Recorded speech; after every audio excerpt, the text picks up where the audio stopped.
Siley Mora es etnógrafo, educador, filósofo, escritor, especialista en educación intercultural bilingüe y consultor independiente en procesos humanos.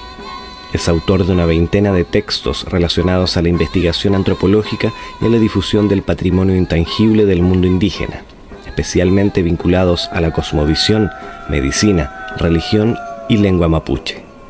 Tener compactada el alma. Cuando el alma se dispersa, cuando baja el nivel de alerta del individuo, de la persona, allí se produce la enfermedad.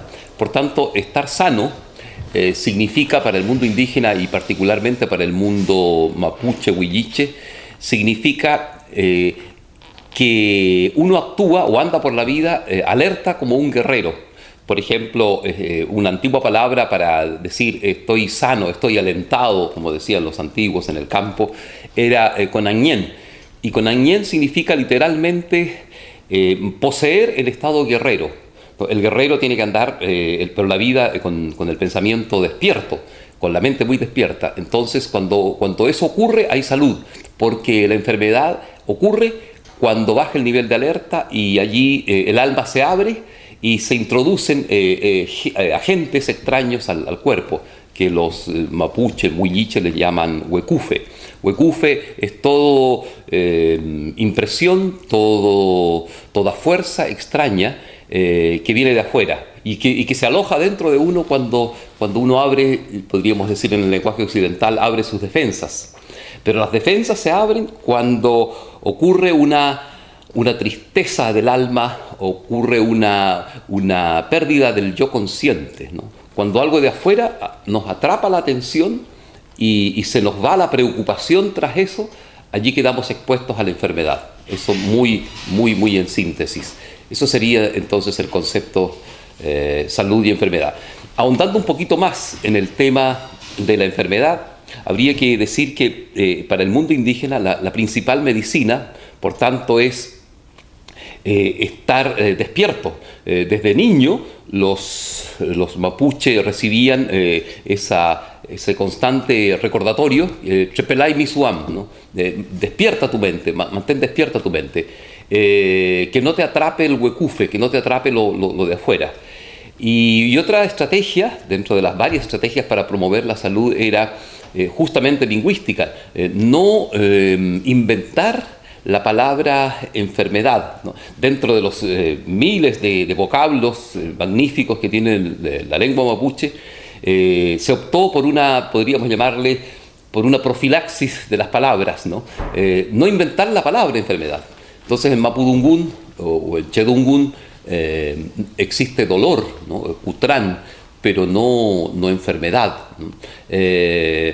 Porque se piensa, y con mucho fundamento, sobre todo después de la ontología del lenguaje, que la palabra hechiza, la palabra invoca. Entonces, hablar de enfermedad, ¿no? es hacerla presente, es atraerla. El lenguaje atrae y crea. De ahí que en las comunidades indígenas, por ejemplo, esté prohibido hablar de enfermedades delante de los niños, porque ellos no tienen todavía el alma compacta, ¿no? Entonces, y además como la palabra crea y hechiza, atrae la enfermedad, ¿no? Y se aloja en el alma poco constituida todavía del niño. Asimismo, habría que decir que en la antigua Araucanía, en la antigua comunidad chilota, en este archipiélago, hace unos 90 años atrás, nadie se moría de enfermedades. Nadie se moría de las 60 más o menos enfermedades reconocidas por el auge, ¿no? Nadie se moría de diabetes, por ejemplo, nadie se moría de infarto, nadie se moría de cáncer, porque la gente aquí y en la Araucanía, en la zona de Temuco, se moría solo de 3 causas, ¿no? Vejez larga, prolongada, por heridas en la guerra y por hechicería, por brujería. Pero nadie se moría de las 60 o no sé cuántas enfermedades tiene reconocida el auge por las cuales nosotros los chilenos nos morimos. Y la razón es esa. Como no existía el lenguaje, no existía la palabra diabetes, nadie se moría de diabetes. Eso es notable, ¿no es cierto? Cuesta entender, pero era así. Nadie se moría de lo que se muere la gente hoy, porque los mapuches inventaron esta estrategia genial de no darle existencia a través de la palabra. La fitoterapia o la herbolaria cumplía un papel secundario. El sanarse era un asunto de exorcismo a través de la palabra. La machi experta en sanar no necesariamente era la experta en hierbas. La machi era experta en hierbas para hacer regresar el alma, eso es una cosa muy importante.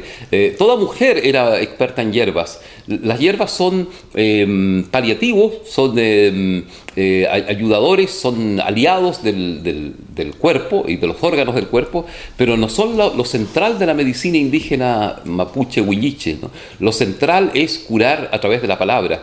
En realidad el machitún, el antiguo machitún, era un exorcismo, literalmente un exorcismo, un expulsar las fuerzas extrañas que se alojaban dentro del cuerpo y que a veces se materializaban.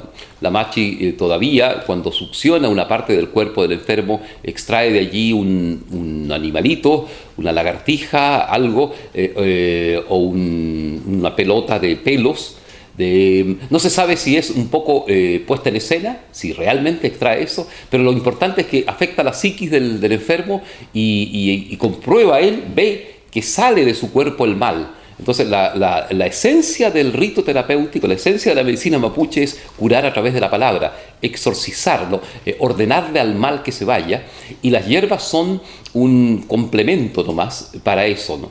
Obviamente muy bien estudiado, ¿no? En la herbolaria mapuche, huilliche, hay una impresionante cantidad de un vademecum de enfermedad y remedio y hierbas enorme, ¿no?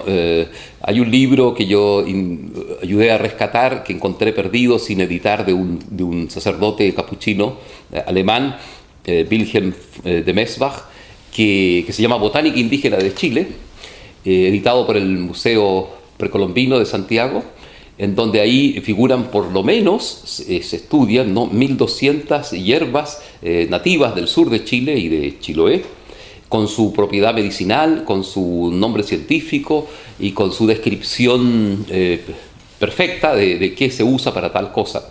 Eso lo sabía cada persona, generalmente en la antigua Araucanía y aquí en el archipiélago, porque las hierbas, según un antiguo mito, fueron creadas para solucionar y curar determinados órganos, para apoyar los órganos. En el fondo, la naturaleza es un gigantesco ser humano, ¿no? De ahí viene otra idea ética, ¿no? Si yo corto el brazo de un árbol, me estoy cortando el brazo a un ser humano, estoy hiriendo, ¿no?, la sensibilidad de un gigantesco ser humano que es la tierra, o un ser vivo. Entonces las hierbas son preciosas y valiosas, pero no son la esencia del curar. De ahí volvemos a lo mismo. Lo central como práctica de la salud es cultivar una mente despierta, un estado de alerta como el guerrero, es no dejar que el yo se me vaya tras impresiones diversas, ¿no? Ser consciente de la emoción que estamos teniendo. La emoción es una fuente de fuga enorme de energía, entonces eso lo sabían los antiguos, y por lo tanto había que llorar cuando había que llorar, o reír cuando había que reír, pero no quedarse pegado en las emociones, por ejemplo, ¿no?, como un aterrizaje práctico de qué prácticas contribuyen a la salud.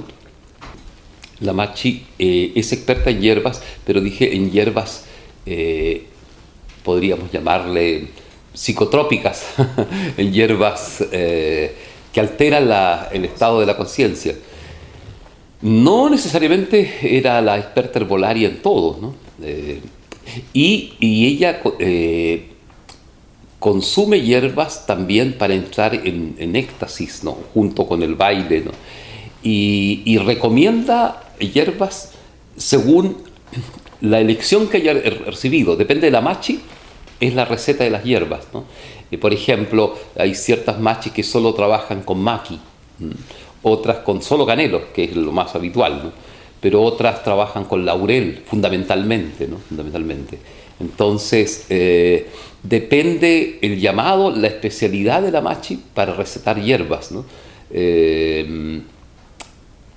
pero son para impresionar el alma asustada de la persona, ¿no? O para reaccionar, hacer reaccionar el alma huida, fugada de una persona, ¿no? Los antiguos decían que lo esencial de la enfermedad mapuche era el robo del alma, y de algún modo tienen mucha razón, porque eso es la enfermedad, ¿no? Que una parte del alma o de la conciencia se nos robó, sea por descuido, sea por encuentros inesperados con entidades, llamémosle así, del bajo astral, ¿no? de animales invisibles, o por transgresiones de aspectos sagrados. Por ejemplo, si uno mata a un par de culebras trenzadas, ¿no? O si elimina o destruye un nido, ¿no? Los espíritus se vengan, los espíritus del nido o de esas aves o de esas culebras se vengan y te atacan, ¿no? Y te atacan y te vuelven y te roban el alma o te hechizan o se incrustan dentro de ti, o te pasa alguna desgracia, ¿no? Ese es otro concepto también de la salud indígena, por transgresión sobre un lugar sagrado o sobre una realidad sagrada, como por ejemplo destrucción arbitraria de un nido o de un lugar donde habiten culebras, o matar una hembra embarazada, o hacer algo incorrecto desde la perspectiva de la cultura. Por ejemplo, ensuciar una cascada donde crecen las hierbas medicinales. Entonces, ahí podemos ver, por ejemplo, por qué extrañamente de repente ciertas personas que ensucian los ambientes tienen una enfermedad, o un hijo paga con una enfermedad, o una esposa paga con una enfermedad. Es otra interpretación que podemos hacer ahora de por qué se enferma la gente huinca, ¿no? ¿Por qué se muere tanto la gente huinca? Probablemente es porque los espíritus de la naturaleza se cobran revancha y hacen justicia, ¿no? con enfermedades. No es con el ánimo de atemorizar, pero es así en la mentalidad indígena, ¿no? Nada se nos regala porque sí, ¿no? Todo es mérito finalmente, y mérito y pago. Recuerdo que mi madre se quejaba cuando yo era niño y decía: ay, hijo, todo se nos vuelve pago y pago, ¿no?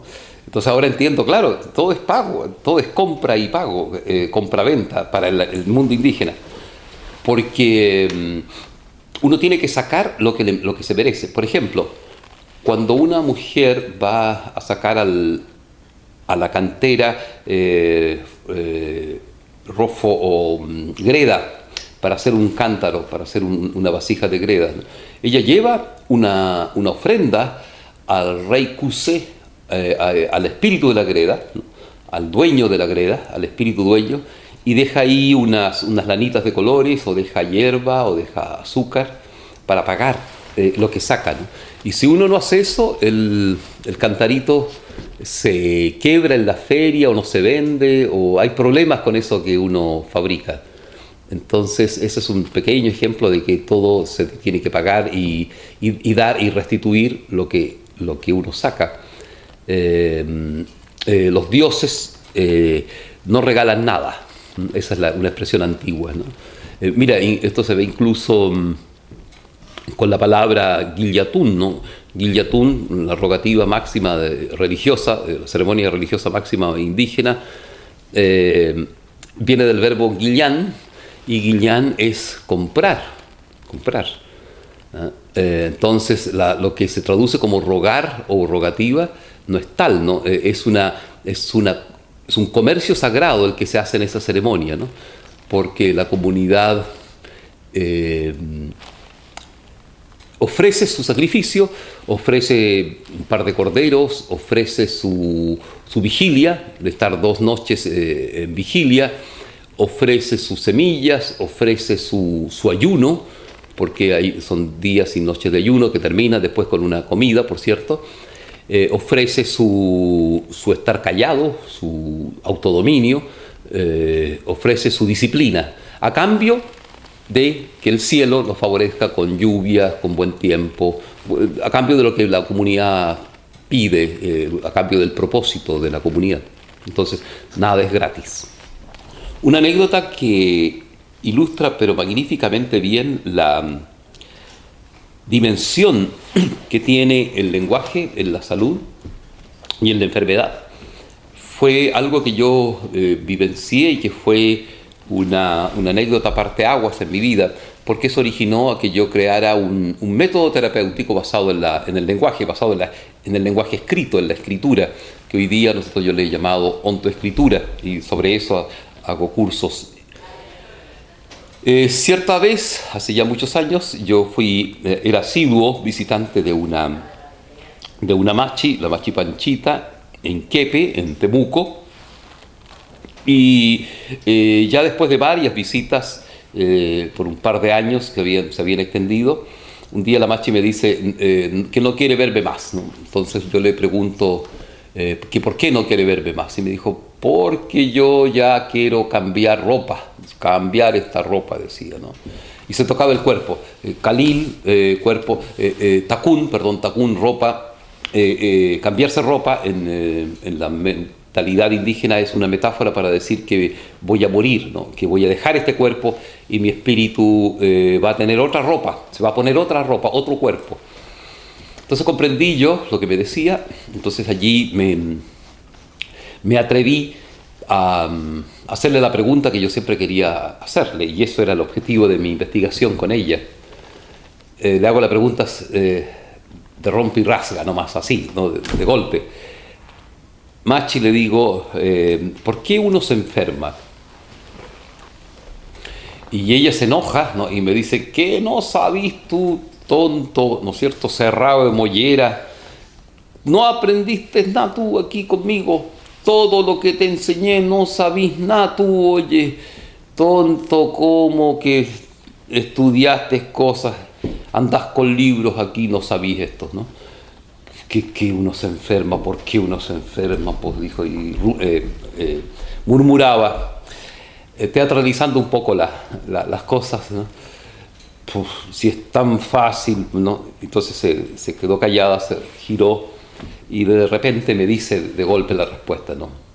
Por huesa de un gumpu, por mala palabra, por mala palabra, mal colocada en el cuerpo, ¿no?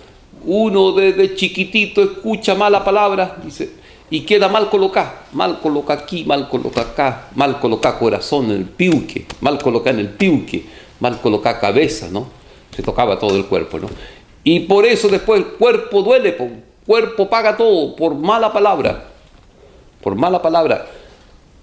Entonces yo ahí entendí, aunque progresivamente, no instantáneamente, que uno se enferma porque no comprende el mensaje de las cosas, no comprende el mensaje de las vivencias, no comprende lo que está viviendo, entonces deja mal colocado el significado de las cosas que vive. Entonces ahí yo me atrevo entonces a hacerle la otra pregunta que era complementaria. Machi, ¿y por qué y cómo uno se mejora? ¿Cómo uno se mejora? Se vuelve a enojar, no sé Tomás todavía, pero si está tan clarito, pues tonto, me dice, tan clarito todo, que fácil mejorarse, pues, la fácil respuesta, pues. Con lo mismo que enfermáis, pues. Con eso mejora uno, con eso. Si enfermáis a punta de mala palabra, a punta de quimei dungun, mejoráis tú.